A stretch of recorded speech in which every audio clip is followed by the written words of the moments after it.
Mais il faut que vous voyez ça. Même s'il faut en attendant. Mettez ça, on va venir après. Vous avez vu le monde qui est derrière.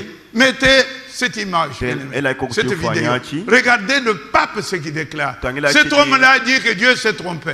Cet homme-là dit que homosexualité, allez-y, allez-y. Regardez le pape. Il y a toujours eu des homosexuels et des personnes avec des tendances homosexuelles et c'est encore plus au sein de mon église. Les Africains doivent comprendre que les temps changent et les mentalités aussi. Nous ne pouvons pas continuer à vivre avec ces préceptes du Moyen-Âge. C'est nous qui leur avons apporté cette Bible. Elle est avant tout une tradition européenne et l'homosexualité en fait partie. Je ne comprends pas tous ces vagues de protestation des chrétiens sur le continent africain. Les homosexuels sont aussi des enfants de Dieu. En 2018, j'ai dit que l'enfer n'existe pas. Cela a créé les mêmes ramousses en Afrique. La Bible est à réécrire. Tout n'est pas à prendre au sérieux dans la Bible. C'est un livre comme tout autre livre écrit par des hommes d'une certaine époque différente de la nôtre. Dieu qui brûle Sodome et Gomorrhe à cause des homosexuels est l'une des absurdités de la Bible qu'il faut changer. Dieu ne peut pas brûler ses enfants. Je compte apporter beaucoup de réformes à la Bible pour qu'elle paraisse être plus digeste et adaptée aux chrétiens des temps modernes. Et je compte sur la communauté chrétienne d'Afrique. J'espère que les réformes que j'envisage n'altéreront pas leur foi en Christ. Ces réformes permettront aux Africains d'avoir une place considérable auprès de Christ. Dans la Bible actuelle, ils ne sont rien d'autre que des esclaves.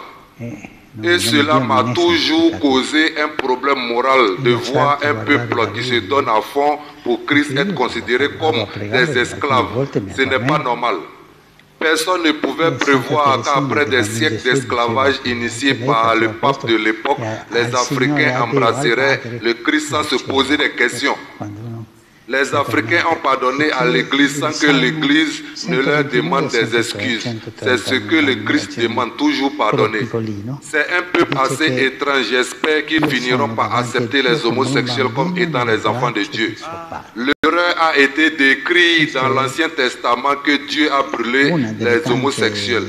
C'est ce passage qui crée la confusion dans leur tête. Les Africains doivent comprendre que Dieu même commet des erreurs parfois. Tout n'est pas parfait dans la vie. Dieu s'est trompé sur le cas des homosexuels.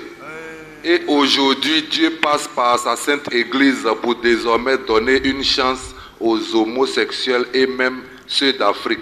Notre Seigneur est merveilleux. Que son nom soit sanctifié pour des siècles et des siècles. Que Dieu vous bénisse. Dieu commet parfois des erreurs. Tous les habitants de la terre adoreront.